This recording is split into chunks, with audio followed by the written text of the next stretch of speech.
الحمدللہ وقفا وسلام علی عبادہ الذین اصطفیٰ اما بعد فاعوذ باللہ من الشیطان الرجیم بسم اللہ الرحمن الرحیم قل ان کان آباؤکم وابناؤکم واخوانکم وازواجکم وعشیرتکم واموال اقترفتموها وتجارة تخشون کسادها ومساکن ترضونها احب علیکم من اللہ ورسولہ وجہاد فی سبیل اللہ فتربصوا حتی یاتی اللہ بامرہ واللہ لا یہدی القوم الفاسقین۔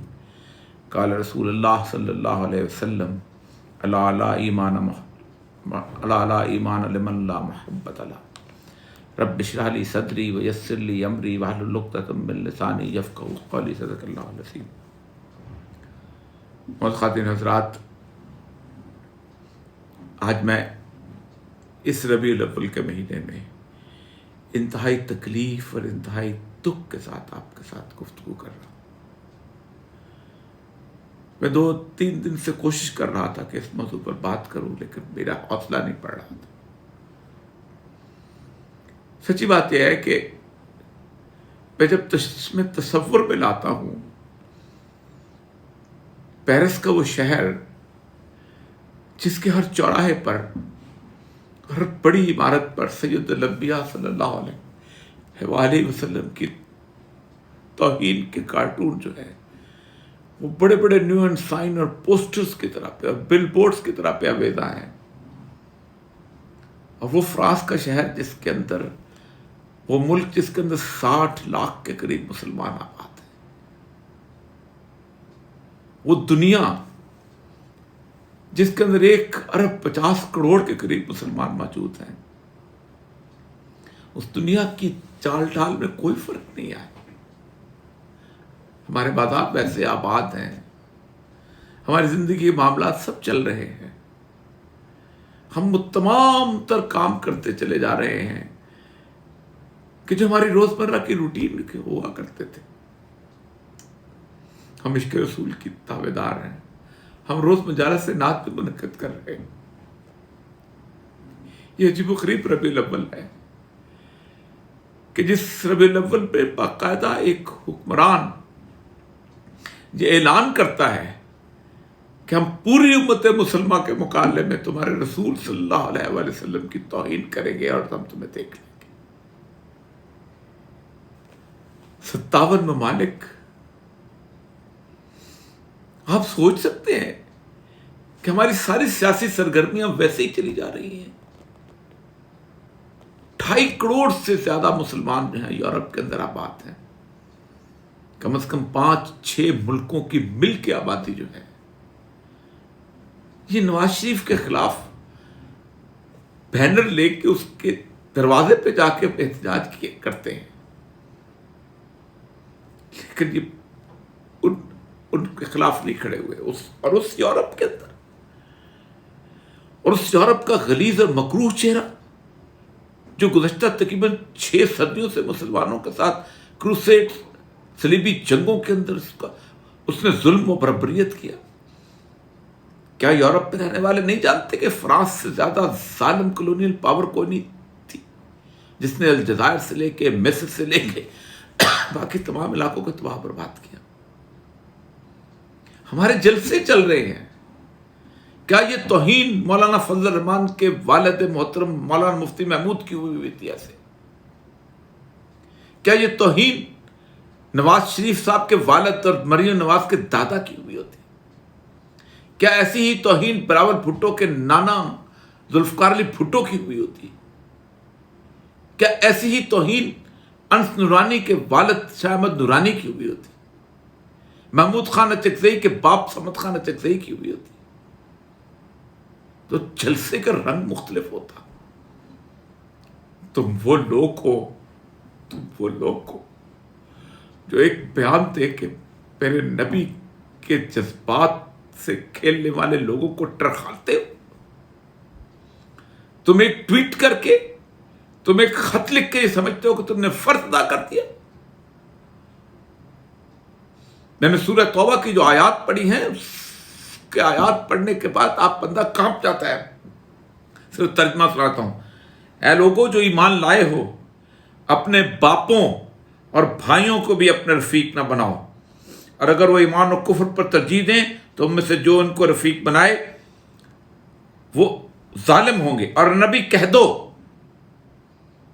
بہت بڑی وارننگ، اگر تمہارے باپ اور تمہارے بیٹے اور تمہارے بھائی اور تمہاری بیویاں اور تمہارے عزیز و اقارب اور تمہارے وہ مال جو تم نے کمائے ہیں اور تمہارے وہ کاروبار جن کے اندر ماند پڑ جانے کا تمہیں خوف رہتا ہے، وہ مساکین ترضونہا، اور تمہارے وہ گھر جو تم کو پسند ہیں، تم کو اللہ اس کے رسول اور اس کی راہ میں جہاد سے عزیز ہیں، تو انتظار کرو یہاں تک کہ اللہ کا فیصلہ تمہارے سامنے لے آئے. اللہ کا فیصلہ بہت قریب ہے. میں بہت عرصے سے اس بات کی وارننگ دے رہا ہوں کہ اللہ کا فیصلہ بہت قریب ہے.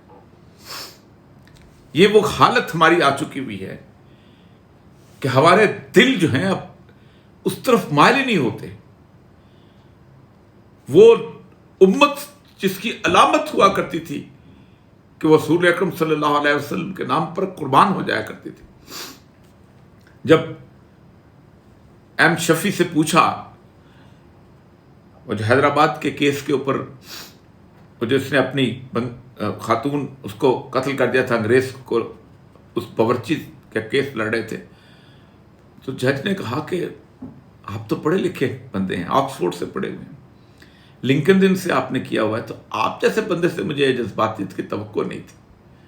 تو نے ایک بات کہا تھا، کہی تھی، میری بات مجھ سے بات نہیں ہو پا رہی، سچی بات ہے کہ آپ کو شاید اندازہ نہیں کہ یہ امت رسول اللہ صلی اللہ علیہ وسلم سے کتنی محبت کرتی ہے. امام مالک سے کسی نے پوچھا تھا توہین رسالت کے بارے میں، تو آپ نے کہا تھا اس امت کو اس دنیا میں رہنے کا حق نہیں ہے، حق نہیں ہے کہ جو اپنے رسول صلی اللہ علیہ وآلہ وسلم کی توہین برداشت کر لے، اس کے بعد زندہ چلتی پھرتی رہے. مجھے صحابہ کی کہانیاں بیان نہیں کرنی کہ انہوں نے کیسے محبت کی، مجھے ان لوگوں کی کہانیاں بیان نہیں کرنی یہاں پر کہ جو توہین رسالت کے اوپر جن کی زندگی بے چین ہو جایا کرتی تھی اور اس کی گردنیں اڑانے کے لیے تیار ہوتے تھے. مجھے صرف آپ سے مخاطب ہوں، وہ لوگ کہ جو یورپ میں رہتے ہیں، اور میں آج بتا رہا ہوں کہ کیا کچھ ہونے والا ہے تم کے ساتھ، تم کس الجھن کا شکار ہونے والے ہو اور کس عذاب کا کوڑا تمہارے پر برسنے والا ہے. میرے سامنے حدیث کی کتابیں کھلی ہوئی ہیں. یہ جو چند مہینے ہیں، یہ آغاز جو ہے کوئی آسان چھوٹا آغاز نہیں ہے. اس آغاز کے اندر ہم عالمگیر جنگ کے اندر داخل ہونے والے ہیں. ہم اس جنگ کے اندر داخل ہونے والے ہیں کہ جس کے اندر سب سے زیادہ تباہی کی وعید جو ہے ان مسلمانوں کے اوپر ہے کہ جو یورپ کے اندر آباد ہیں. اسی لیے میں آقا صلی اللہ علیہ وسلم نے فرمایا تھا کہ انا بریم من کل مسلم یقیم بین اظہر المشرکین، میں اس مسلمان سے بری ہوں کہ جو مشرکین کے درمیان رہائش اختیار کرتا ہے. یہ آرمینیا اور آذربائیجان کی جو جنگ ہے اور یہ جو خاکے ہیں جس طرف ہمیں لے کے جا رہے ہیں، یہ ہمارا وہ میدان جنگ جو ہے، اس وہی میدان جنگ مکمل طور پہ تیار ہو کے کھڑا ہو چکا ہوا ہے. ہمیں سید الانبیاء صلی اللہ علیہ وآلہ وسلم کی توہین پر خاموشی کی سزا ملنے والی ہے. کیا عجیب و غریب ہے. آج 2 دن کے اندر کیا کس منہ سے ہم رسول اکرم کی نعتیں پڑھتے ہوئے ربیع الاول کے جلوس میں جائیں گے؟ کس منہ سے ہم کہیں گے کہ ہم آپ پہ قربان ہیں؟ ہم سیدنا حسان کی نعتیں پڑھ رہے ہوں گے، ہم قصیدہ بردہ پڑھ رہے ہوں گے، ہم جامی کی نعتیں پڑھ رہے ہوں گے. کس منہ سے؟ 2.5 کروڑ لوگ یورپ میں آباد ہیں، 1 ارب 50 کروڑ مسلمان آباد ہیں.